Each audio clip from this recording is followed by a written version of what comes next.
दोस्तों नमस्कार। बहुत स्वागत आपका चौकस भारत में। मैं आपका दोस्त ब्रजेंद्र। राज्य की राजनीतिक गलियारे में जिस तरह से सरगर्मी बढ़ रही है और लोकसभा 2024 और विधानसभा 2025 के लिए जमीन तैयार करने की कवायद शुरू हो गई है, उसमें यह स्पष्ट देखा जा रहा है कि हर पार्टी के तरफ से अपनी अपनी जमीन मजबूत करने की होड़ लगी हुई है। एक तरफ राज्य के वर्तमान मुखिया नीतीश कुमार अब प्रधानमंत्री के बनने की जो उनकी कोशिश है, या यूं कहें कि लोग जो बता रहे हैं कि अब नीतीश कुमार तो प्रधानमंत्री मटेरियल हो गए हैं। चलिए, इस बनिस्पत हम बहुत सारी बातों को लेकर के आज पहुंचे हैं। लोजपा रामविलास के संसदीय बोर्ड के अध्यक्ष हैं हमारे साथ हुलास पांडे जी। इन्हीं से बातचीत करेंगे और बातचीत में यह जानने का प्रयास करेंगे कि आखिर में चिराग पासवान जी किससे कितना दूर हैं और किससे कितना पास हैं। मेरा सबसे जो पहली बात होगी इनसे, वो इस बात पर होगी कि क्या वाकई में चिराग पासवान जी किसी के साथ गठबंधन करेंगे या स्वतंत्र राजनीति में जैसे अभी कर रहे हैं वैसे ही काम इनका चलता रहेगा। सबसे पहले तो आपके चौकस भारत के माध्यम से सभी हमारे अल्पसंख्यक भाइयों को, पूरे भारतवर्ष के अल्पसंख्यक भाइयों को आज ईद है, उसका मुबारक जी। जैसा कि आपने कहा है कि चुनाव के समय सभी पार्टियां अपने जमीन को मजबूत कर रही हैं जी जी।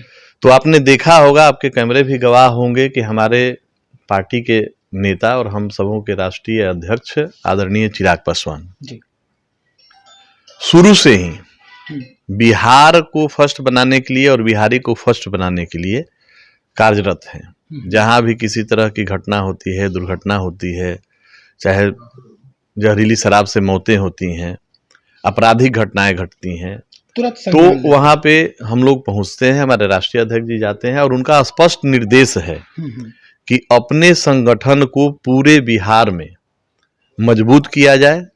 वैसे सभी लोकसभा सीटों पर, विधानसभा के सभी सीटों पर हमारे कार्यकर्ता मुस्तैदी से काम कर रहे हैं अपने संगठन को मजबूत करने के लिए जी जी। अब नजदीकी और दूरी की जहां तक बात है, तो हमारे नेता ने स्पष्ट किया है कि जो हमारे विजन के साथ समझौता करेंगे जी। चुनाव आएगा, समझौते की बात होगी। और आप देख रहे हैं कि एक तरफ महागठबंधन की सरकार चल रही है, 4 दलों का उनका गठबंधन है जी जी। तो दूसरी तरफ भी गठबंधन के कवायद होंगे ही निश्चित तौर पे। और इसको लेकर राष्ट्रीय अध्यक्ष जी ने स्पष्ट किया है कि जो हमारे विजन के साथ, बिहार फर्स्ट और बिहारी फर्स्ट के साथ समझौता करेंगे, जो बिहार की हित की बात करेंगे, बिहारियों की हित की बात करेंगे, हम उन्हीं से समझौता करेंगे। सर, सवाल ये है कि नीतीश कुमार जी को 2020 के विधानसभा चुनाव से ही उनको जो है चिराग पासवान जी को देख रहे हैं कि उनके खिलाफ जो है एक तरह की बातें हमेशा उनके जुबान से निकलती है। व्यक्तिगत तौर पे कभी भी हमारे नेता ने नीतीश जी का विरोध नहीं किया है, लेकिन उनकी गलत नीतियों को जी उन्होंने हमेशा देखा है कि जो गलत नीतियां हैं, जैसे आज आप उदाहरण स्वरूप ले लीजिए, बिहार में शराबबंदी कानून उन्होंने बनाया। तो शराबबंदी कानून जब बन रहा था तो हमारे नेता ने, हमारे पार्टी ने भी समर्थन दिया था, लेकिन इसके लिए समर्थन नहीं दिया था कि शराबबंदी के आड़ में शराब तस्करों को संरक्षण देकर सरकार बाध्य करेगी जहरीली शराब पीने के लिए जनता को, और उसे ये मौतें जो हुई हैं, हम लोग इसको हत्या के रूप में देखते हैं।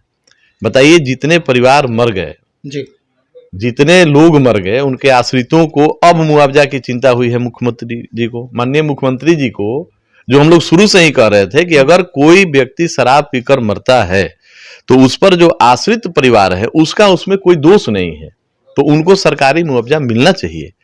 और तब तक बात उन्होंने नहीं समझी, और जब चुनावी वर्ष आया है तो हम समझते हैं कि माननीय मुख्यमंत्री जी को चुनाव की चिंता सता रही है, तब उन्होंने अब घोषणा की है कि अब जो शराब से मौतें हुई हैं उसको हम मुआवजा देंगे। उसमें भी बड़ी तरह की विषमता है।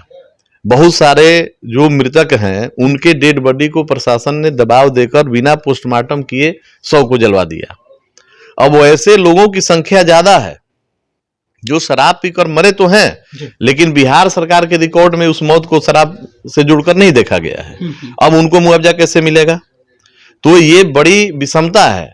शराबबंदी कानून लाना था तो हम लोगों ने समर्थन दिया था, लेकिन इसके लिए नहीं कि बिहार में ऐसी मौतें होंगी, सब मौत का तांडव होगा, जहरीली शराब बेची जाएगी, शराब तस्करों से मिलकर संरक्षण देकर बिहार में शराब का होम डिलीवरी किया जाएगा। तो शराबबंदी की तैयारी जमीनी स्तर पर की नहीं गई। शराबबंदी लागू करना था तो पहले जन जागृति लानी चाहिए थी, शराब मुक्ति केंद्रों का स्थापना होना चाहिए था, ज्यादा संख्या में पंचायत स्तर पर, वार्ड स्तर पर वैसे लोगों को चिन्हित करना चाहिए था, सूची बननी चाहिए थी कि जो शराब का सेवन करते हैं उनको आप समझाते, उनमें जागृति लाते, या फिर नशा मुक्ति केंद्रों में उनको भर्ती कराकर उनकी आदतों से छुड़वाते, तब ये शराबबंदी लागू होती। ऐसा कुछ किया नहीं गया। एक कानून बनाकर ढकोसला, उसके आड़ में प्रशासन का 60 से शराब माफिया इसमें दुगने दाम में शराब बेचकर अवैध संपत्ति, अकुत संपत्ति उन्होंने अर्जित कर लिया है। तो कानून का ये दुरुपयोग हुआ है, और वैसे बिहार की जनता देख रही है और बिहार की जनता समझ भी रही है कि बिहार को कौन आगे ले जाने के लिए संघर्ष कर रहे हैं और कौन सिर्फ सत्ता में रहने के लिए, अपने कुर्सी के लिए राजनीति कर रहे हैं। तो बिहार की जनता समय पर जवाब देगी। दो बातें निकल के सामने आ रही है। पहली बात ये कि नीतीश कुमार जी की नीतियों के खिलाफ हैं, ये व्यक्तिगत कोई समस्या नहीं है नीतीश कुमार जी से। दूसरी बात ये कि जैसे ही अभी जो देखा गया है कि कुछ दिन पहले ही नीतीश कुमार दिल्ली गए, इधर बयान चिराग पासवान जी का आया कि बिहार में जो हालत है उस पर वो केंद्रित नहीं है और चले हैं प्रधानमंत्री बनने। तो बिहार जल रहा है और इनको प्रधानमंत्री की सूझ रही है। कुछ दिन पहले की घटना हुई, उसके बाद जैसे ही नीतीश कुमार जी इफ्तार पार्टी देते हैं वहां ये नहीं पहुंचते हैं, तेजस्वी जी के यहाँ पहुंच गए।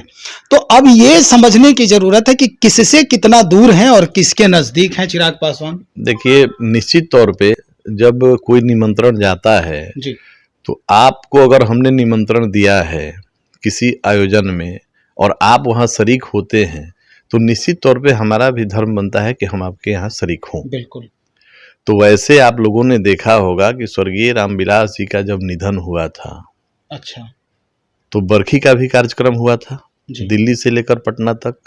तो माननीय मुख्यमंत्री जी तो वहां नहीं पहुंचे थे।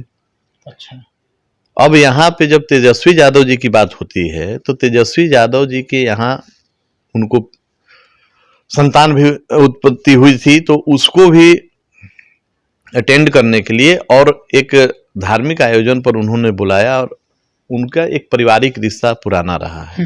तेजस्वी जी हो तब, लालू जी हो तब, उस परिवार से हमारे राष्ट्रीय अध्यक्ष जी का एक पारिवारिक संबंध रहा है। तो हर आयोजन में उस परिवार के भी सदस्य आते रहे हैं और उसका निर्वहन हमारे राष्ट्रीय अध्यक्ष जी ने वहां जाकर किया है, और इसको राजनीति से जोड़कर नहीं देखना चाहिए।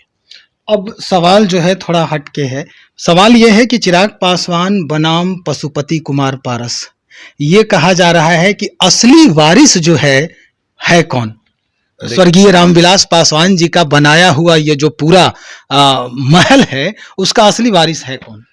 देखिए, जहां एक तरफ जी, चिराग पासवान जी को कमजोर करने के लिए, और यूं कहें कि हमारे दिवंगत नेता, श्रद्धेय हम लोगों के पार्टी के संस्थापक रामविलास जी के सपनों को पूरा करने के लिए, जहां एक तरफ हमारे आदरणीय नेता चिराग पासवान जी संघर्ष कर रहे हैं बिहार के लिए, जी, जी, और हमारे नेता, दिवंगत नेता के सपनों को पूरा करने के लिए, वहीं दूसरी तरफ चाचा ने उस सपनों को चकनाचूर करने का भरपूर प्रयास किया। नीतीश जी के संपर्क में जाकर उन्होंने पहले दल तोड़ा, परिवार तोड़ा, और अपने कैबिनेट में जाके मंत्री बन बैठे। तो उनको उस समय ये समझना चाहिए था कि जिस व्यक्ति ने, जिसने ये पार्टी की स्थापना की थी और उनके जो अपने सोच थे, जो अपने विचार थे, उससे अलग हटकर उन्होंने एक नया राह बनाया कि हमको चिराग पासवान को यहाँ रोकना है। चिराग पासवान आज के डेट में एक व्यक्ति नहीं, एक बिहार की सोच है।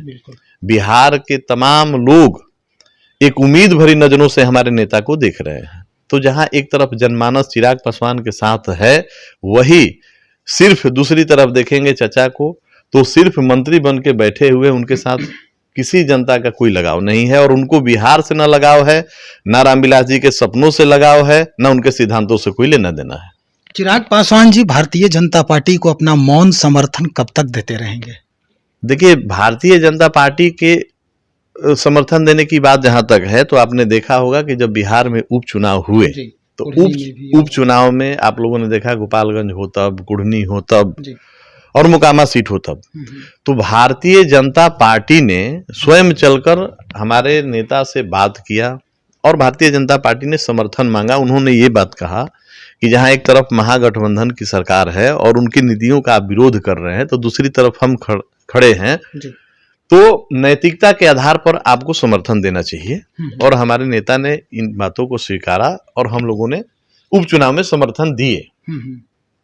तो जहां तक बात है कि जहां एक तरफ महागठबंधन की गलत नीतियों से बिहार पीछे जा रहा है, वहीं दूसरी तरफ अगर भाजपा वहां चुनाव लड़ रही है और उनका अगर आमंत्रण आता है कि आप हमको समर्थन दीजिए, तो हमारा बिहार की राजनीति में नैतिकता कहता है कि समर्थन देना चाहिए और हमने समर्थन दिया है। हमारी गठबंधन नहीं हुई है, हमने वहां समर्थन दिया था। तो ये मौन समर्थन है, मौन समर्थन क्या 2024 और 25 तक लागू रहेगा या फिर स्वतंत्र राजनीति पर ये अपना झंडा लहराएंगे?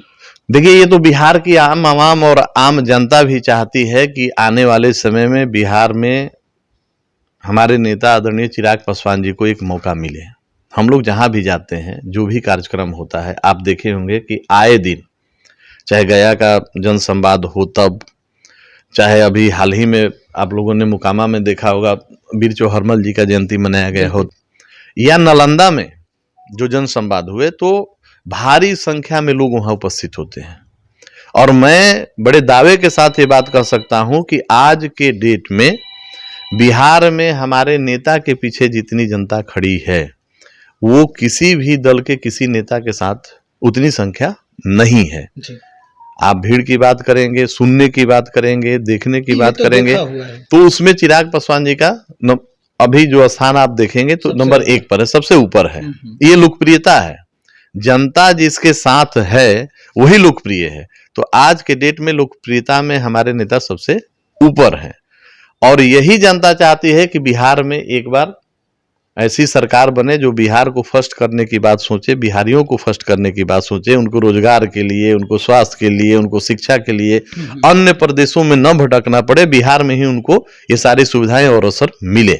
और इसके लिए हमारी पार्टी लोक जनशक्ति पार्टी, हमारे नेता आदरणीय चिराग पासवान जी कृत संकल्प हैं और इस सिद्धांत के साथ जो पार्टी चलेगी उसी के साथ हमारा समझौता होगा। चलिए, आखिर में एक सवाल और है मेरा, जो मौन समर्थन की ही बात कर रहे हैं और मौन समर्थन पर अगर देखा जाए तो नीतीश कुमार जी सीधे निशाने पर हैं चिराग पासवान जी के, लेकिन चुनाव में 2025 के चुनाव में ये बंदूक जो है वो किसके कंधे पर रखी जाएगी? देखिए, लोकतंत्र है और लोकतंत्र में सब लोग अपनी बात रखने को स्वतंत्र हैं जी।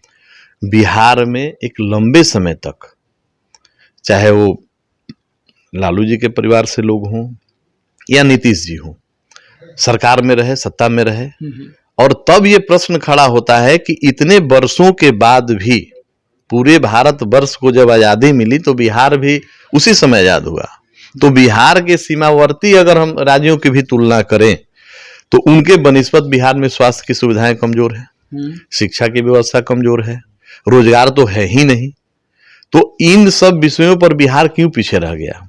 लंबे समय तक माननीय मुख्यमंत्री जी नीतीश कुमार जी ने सत्ता संभाला है, तो इन विषयों पर जनता अब जवाब चाहती है और उम्मीद रखती है हमारे नेता आदरणीय चिराग पासवान जी से। तो निश्चित तौर पर आने वाले समय में 2025 का जो आप बात कर रहे हैं, हम लोग तो मान के चल रहे हैं कि लोकसभा और विधानसभा का चुनाव, एक कोई भी एक योजना आप बता लीजिए।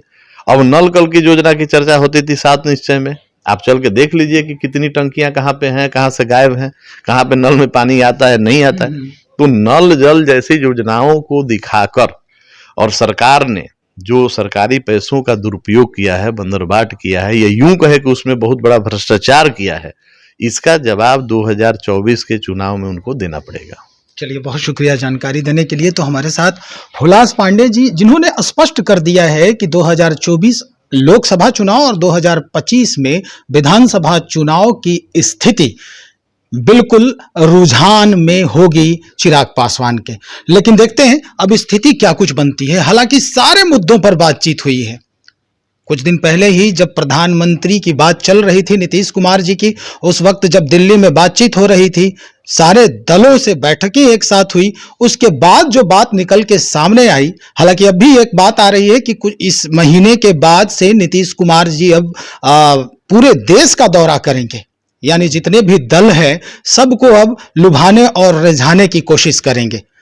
इस बीच में अपने ही राज्य में जो राजनीतिक माहौल है उसे संभालने की सबसे अहम जरूरत आ गई है।